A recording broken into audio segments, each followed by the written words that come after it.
Assalamualaikum warahmatullahi wabarakatuh. Salam damai sejahtera untuk kita semua. Om Swastiastu, Namo Buddhaya, salam kebajikan. Jangan pernah melupakan sejarah atau jas merah. Laporan utama. Kembali ke barak gerak. Buntut reposisi TNI adalah terjadinya inflasi perwira di berbagai level instansi militer. Penghapusan Kotter tak bisa tergesa-gesa. Kembali ke barak? Siapa takut?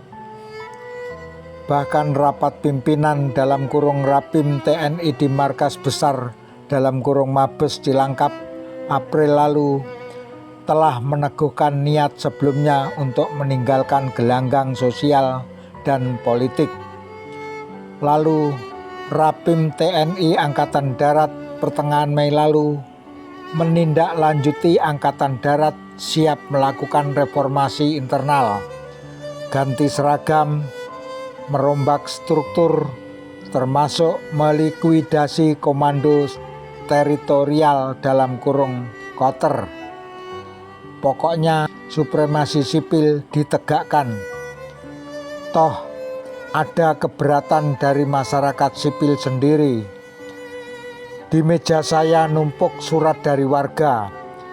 Mereka berkeberatan bila Bintara Pembina Desa (Babinsa) dan Komando Rayon Militer (Koramil) dibubarkan.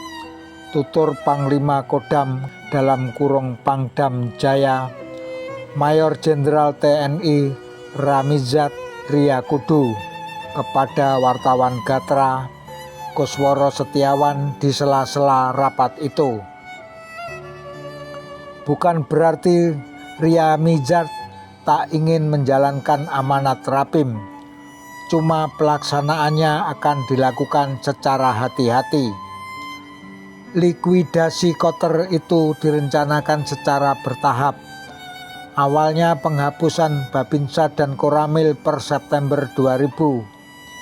Menyusul kemudian ke tingkat Komando Distrik Militer (Kodim), Komando Resor Militer (Korem), mungkin juga Komando Daerah Militer (Kodam). Tapi untuk yang terakhir itu Rapim TNI AD belum mengambil keputusan. Masih keras adanya pro kontra. Nah, sebagai uji coba penghapusan akan dilakukan di wilayah Jakarta dan Surabaya. Khusus untuk wilayah Kodam Jaya, uji coba dilakukan di daerah Menteng, Jakarta Pusat. Tapi kalau dirasa tak berhasil, ia akan kembali lagi, kata Riyamizat. Lulusan Akabri 1973 yang menjadi menantu mantan Wakil Presiden Tri Sutrisno itu. Kalau hasilnya baik, akan berkembang di Kota Madya (Kodia). Berikutnya ke Kodia yang dekat kota besar. Soal adanya keberatan dari sebagian masyarakat, menurut Riyamizat itu adalah tugas pimpinan TNI untuk memberikan pemahaman. Pangdam 5 Brawijaya Maijen Saudi Silalahi juga sepaham dengan prinsip bertahap itu.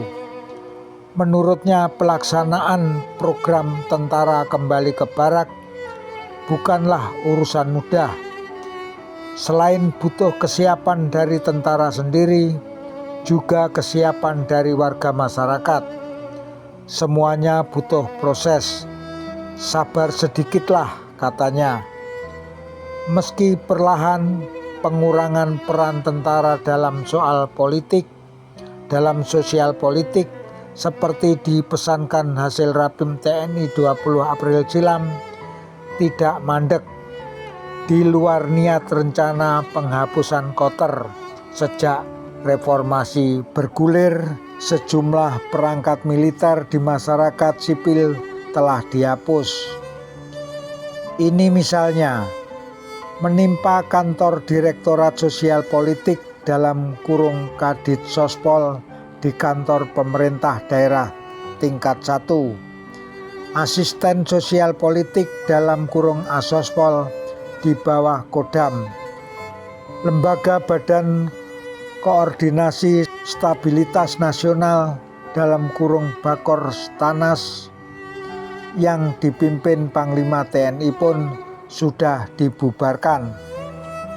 Menurut Sudi Silalahi di Jawa Timur misalnya, kini tidak ada lagi lembaga Ditsospol di kantor Gubernuran dan Asospol di Kodam.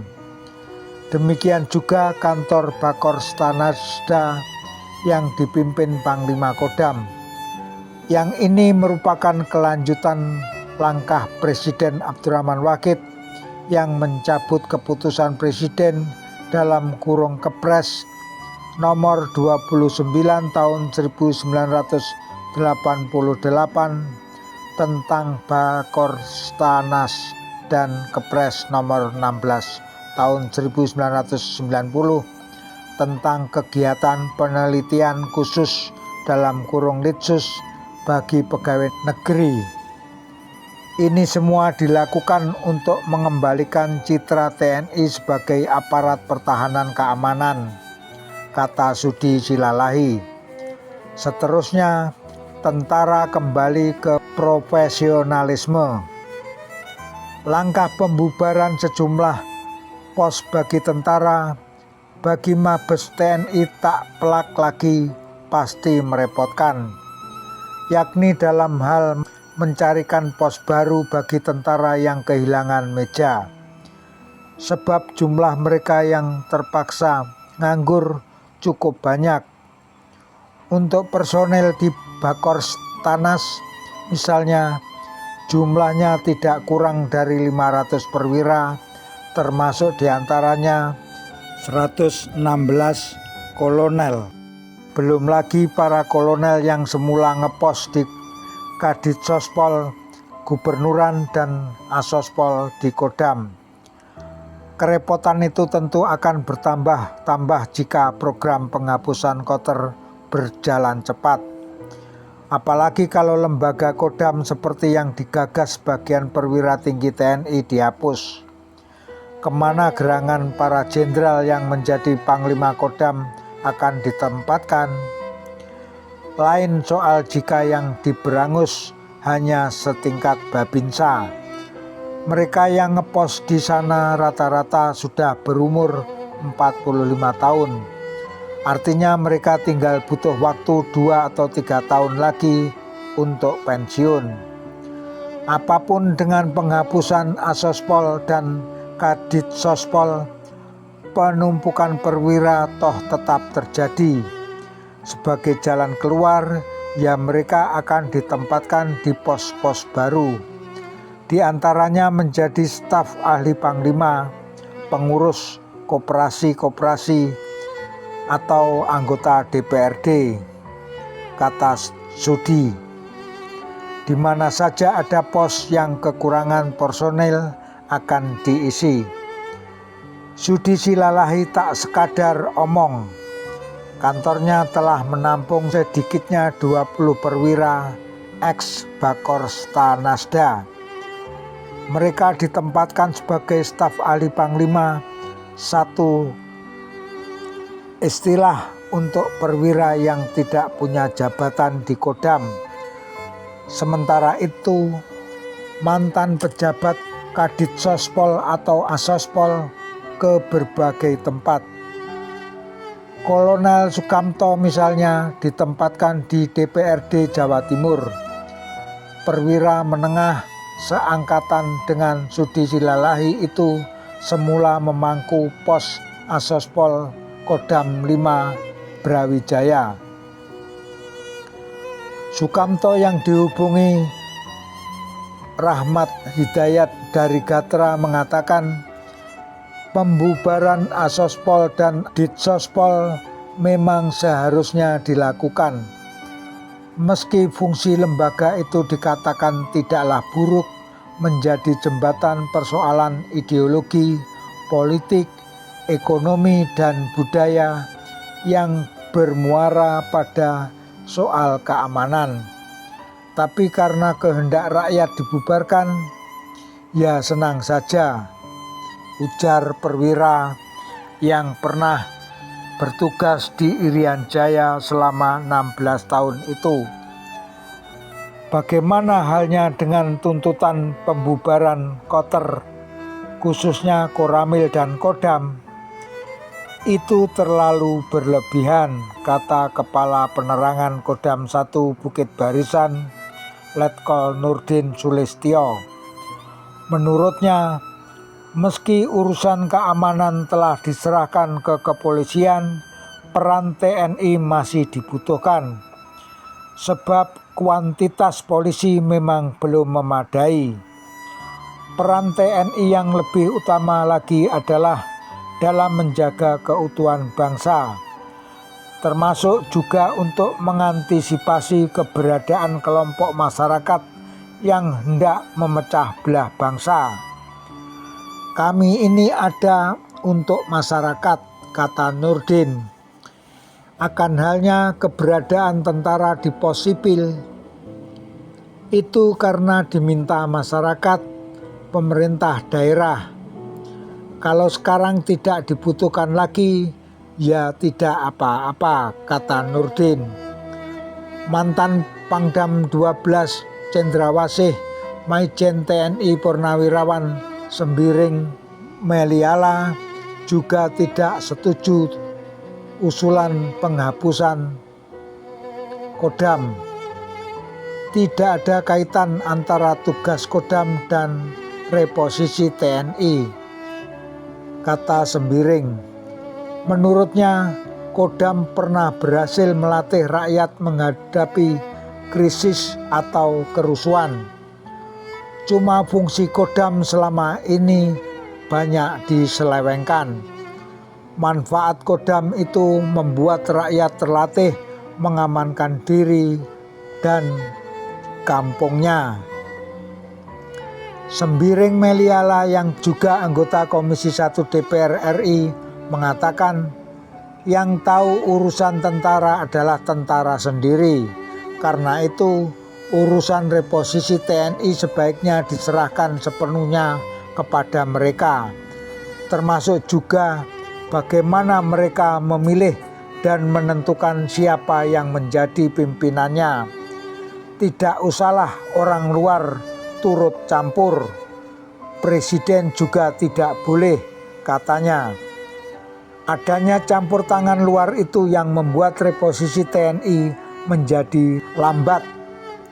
Akibatnya, kata pengamat politik dari Universitas Indonesia F. Iriani Sopian Yudhoyoko, tentara menjadi sasaran caci maki. Ada pula yang menuding militer mandul. Ujungnya ya terjadi amok massa. Mobil militer misalnya menjadi sasaran untuk dibakar. Efek buruk reposisi TNI masih, kata Iriani, bukan semata-mata kesalahan militer, melainkan juga karena masyarakat itu sendiri. Mereka tidak mengerti dengan apa yang mereka tuntut. Kalau militer diminta sekadar sebagai alat keamanan, mestinya masyarakat menciptakan keamanan. Tidak ada tindak main hakim sendiri, kata Iriani. Ditambahkannya, agar semua berjalan baik, ya masyarakat maupun TNI harus sama-sama tahu aturan mainnya.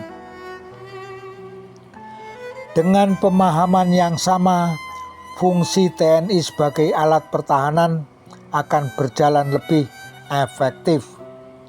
Sementara untuk aplikasi bisa saja militer tetap menerapkan Kotter. Untuk wilayah Indonesia, Kotter itu cukup 2-4 saja. kata Iriani tanpa merinci pembagian seperti apa. Namun diingatkannya, paradigma Kotter itu harus berbeda. Dulu untuk pengawasan jika ada perlawanan masyarakat, tapi ke depan untuk kekuatan tempur dan pertahanan. Sementara urusan pembinaan daerah diserahkan sepenuhnya ke pemerintah daerah dengan semangat otonominya. Setuju Dwi Triwaluyo dan Andi Zulkifar Anwar. Gatra 10 Juni 2000, halaman 32.